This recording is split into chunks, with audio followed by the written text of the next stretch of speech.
Bahasan kita malam ini tentang makanan halal. Makan ini adalah ibadah. Karena ini diperintahkan oleh Allah Subhanahu wa taala. Kulu washrabu wa la tusrifu. Makan dan minumlah. Jadi makan ini bernilai ibadah. Sebetulnya kita sebagai manusia bisa saja tidak makan. Diciptakan oleh Allah tidak makan seperti malaikat. Bisa saja Allah Subhanahu wa taala ciptakan kita tidak mati-mati seperti malaikat. Bisa juga Allah Subhanahu wa taala ciptakan kita tidak sakit-sakit. Kan enak. Enggak sakit-sakit, enggak mati-mati, enggak perlu makan. Tapi Allah Subhanahu wa taala hendak memberi kesempatan kita beribadah. Maka melalui makan ini kita beribadah. Sakit kita beribadah karena kita akan berdoa kepada Allah Subhanahu wa taala. Makan ini adalah ibadah yang berlangsung sejak zaman Nabi Adam alaihissalam sebelum beliau diturunkan ke muka bumi sampai nanti hari kiamat. Kita yang hadir di ruang ini semuanya dulu adalah dari surganya Allah Subhanahu wa taala. Wa qulna ya Adam uskun anta wa zawjukal jannah wa kula minha ragadan haitsu syi'tuma wa la taqrabu hadhihi syajarah. Dulu nenek moyang kita di surga yang namanya Adam disuruh makan dan minum. Jadi makan ini ibadah yang sudah sejak dari surga. Sampai kita di dunia disuruh makan lagi. Nanti setelah kita masuk surga makan lagi. Kulu washrabu hani'an bima kuntum ta'malun. Pekerjaan kita nanti di surga itu Pak, makan, minum.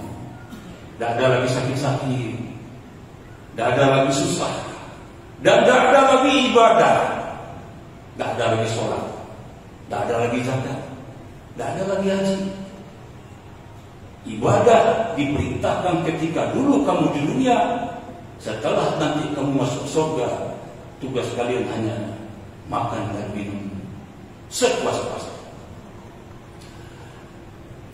Dalam masalah makan ini kepada ibu rahmatullah, kita berbeda dengan hewan. Hewan kalau dia lapar, maka dia keluar dari rumah tidak pernah berpikir apakah ini rumput siapa, apakah ini daun ubi siapa, tidak pernah berpikir kalau hewan. Yang penting kalau hewan, kalau dia lapar dia hantam. Halal, haram, hantam. Ini bedanya kita dengan manusia. Beda hewan dengan manusia. Ketika kita mau makan kita berpikir, ya. Yang kita pikirkan ada dua. Pertama di surat Al-Baqarah 188, itu perintahnya agar kalian memakan dengan cara yang hak. Ya ayyuhallazina amanu la tulhikum amwalakum bainakum bil batil. Orang-orang beriman ini kalau mau makan caranya yang penting, Pak. Caranya cara yang hak. Itu ciri orang beriman. Diambil cara orang beradu, tidak banyaknya, Pak. Sedikit tapi berkah. Jadi orang beriman ini pertama cara. Maka cara yang diperintahkan itu hak, lawannya batil. Yang kedua, zatnya mesti yang halal. Surah Al-Baqarah 168. Ya ayyuhan nas, kulu mimma fil ardi halalan thayyiban. Kalau zat yang halal dan thayyib, ini ayatnya ya ayyuhan nas, seluruh manusia. Apakah dia Muslim, Nasrani, Yahudi, Buddha, Hindu, Konghucu, siapapun dia wajib makan yang halal dan thayyib. Karena dia dibuat oleh Allah. Allah yang membuat dia pabriknya itu Allah. Allah memberitahu, kalau kalian makan barang yang haram, kalian rusak. Siapapun kalian. Maka ayat halal ini, Pak, ya ayyuhan nas, seluruh manusia, tidak peduli dia kafir atau mukmin, dia wajib makan barang yang halal dan thayyib. Sebab bagaimana, Pak? Walaupun sedikit zat yang haram ini, dia pasti merusak tubuh. Saya pernah melihat suatu penelitian, bisa ular diteteskan ke dalam piring itu berisi darah, diteteskan bisa ular cuma 1 tetes, tapi 1 tetes itu membuat darah itu mengental. 2 menit darah itu kental, padahal cuma 1 tetes. Sehingga kita kalau digigit ular, kalau tidak cepat diobati, kita insya Allah meninggal, karena darah kita jadi beku. Ya. Jadi keharaman ini tidak peduli, walaupun dia sedikit, dia merusak. Yang dirusak itu 2, otot dan otak. Maka kalau orang stroke itu otaknya yang diserang, putus saya. Kalau tidak ototnya. Jadi halal ini bagi orang yang beriman ini sudah harga mati, Pak. Harga mati. Makan yang halal dan thayyib. Ada makanan yang halal tapi tidak thayyib. Contoh, kita sakit gula, makan nasi halal, tapi makan nasi banyak tidak thayyib. Makan jengkol halal, tapi kalau makan jengkol 2 piring tidak thayyib. Jadi ada makanan halal tapi tidak thayyib. Makanya halal dan thayyib. Bapak dan Ibu rahimakumullah, di waktu pendek ini kita akan sampaikan beberapa prinsip penting dalam memilih makanan. Pertama,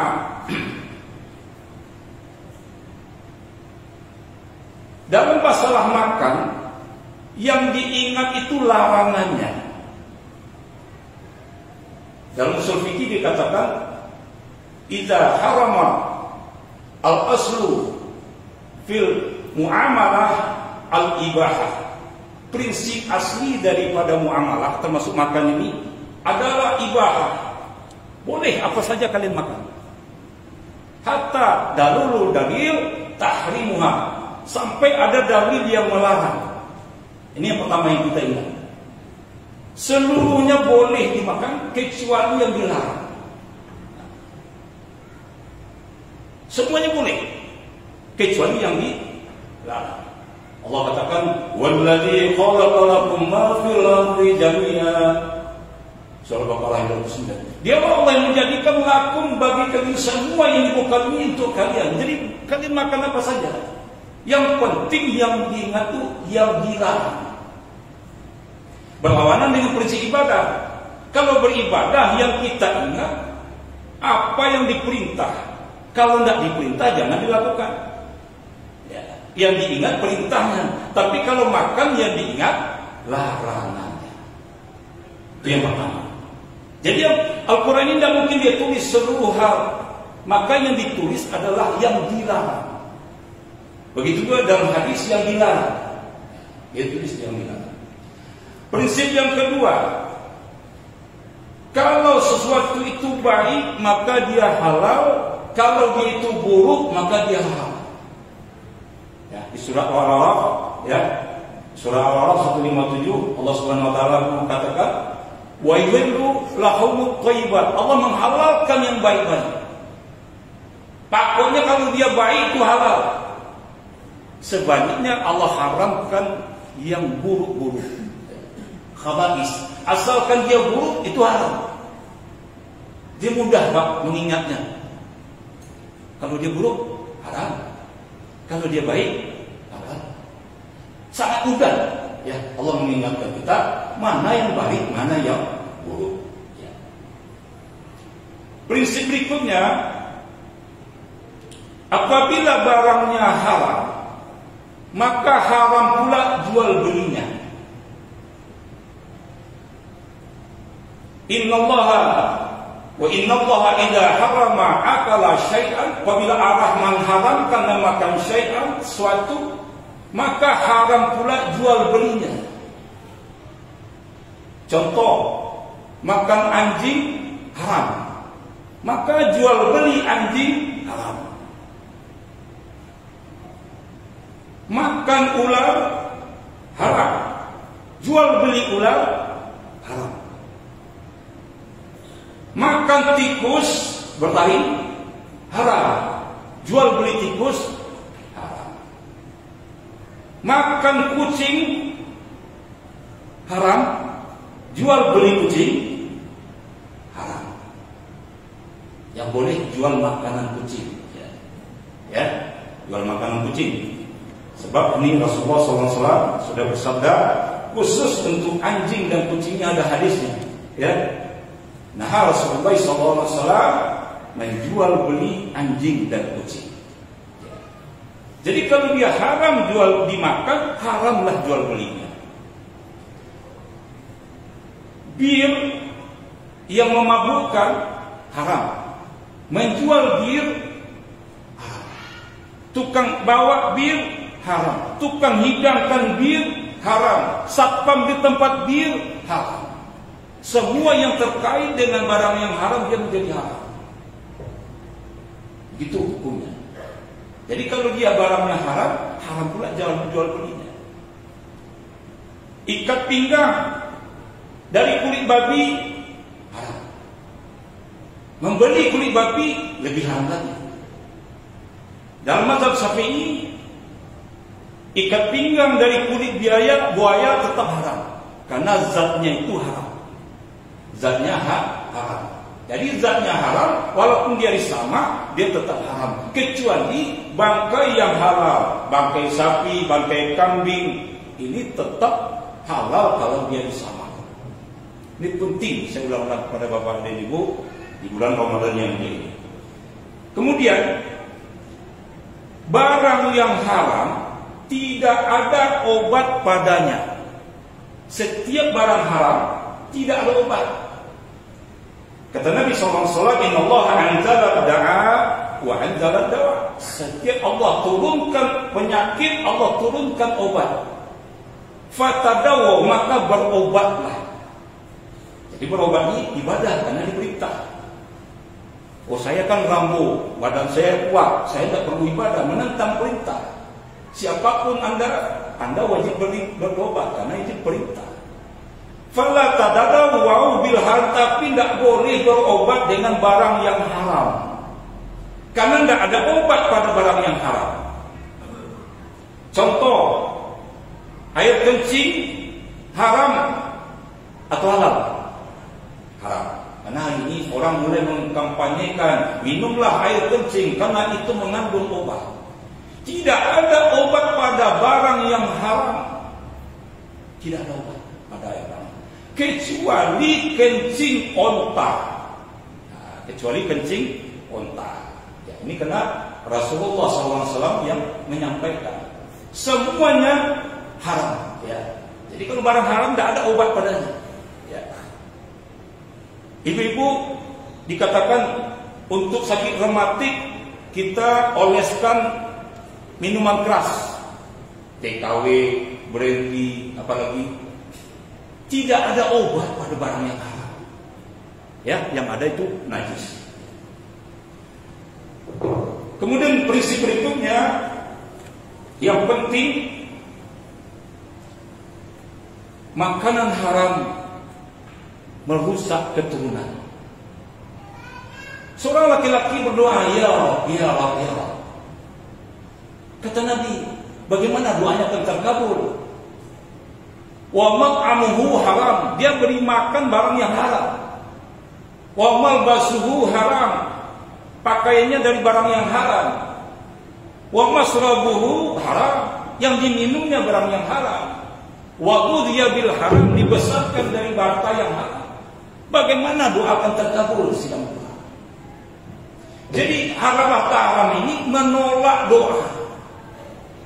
40 hari doa, sholat kita ditolak oleh Allah Subhanahu wa taala. Karena Allah Subhanahu wa taala, innallaha thayyibun wa la yuqbalu illa thayyiba. Allah itu thayyib dan menerimanya yang thayyib saja. Jadi orang yang memakan barang yang haram ini salatnya ditolak oleh Allah Subhanahu wa taala. Terakhir, barang yang haram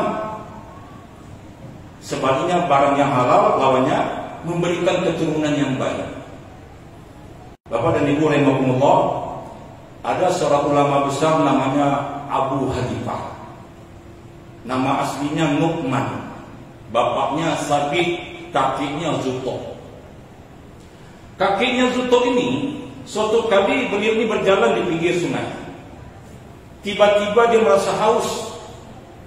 Kebetulan lewatlah sebuah apel. Tanpa pikir panjang dia ambil apel, dia gigit. Baru tergigit apel itu, belum sempurna dia makan. Dia baru sadar, ini apel siapa? Akhirnya dia tangguhkan, dia kejar sungai itu, dia ikuti sungai, ketemulah sebuah batang apel dan ada pemilik apel di situ. Dia tanya, "Assalamualaikum." "Waalaikumsalam.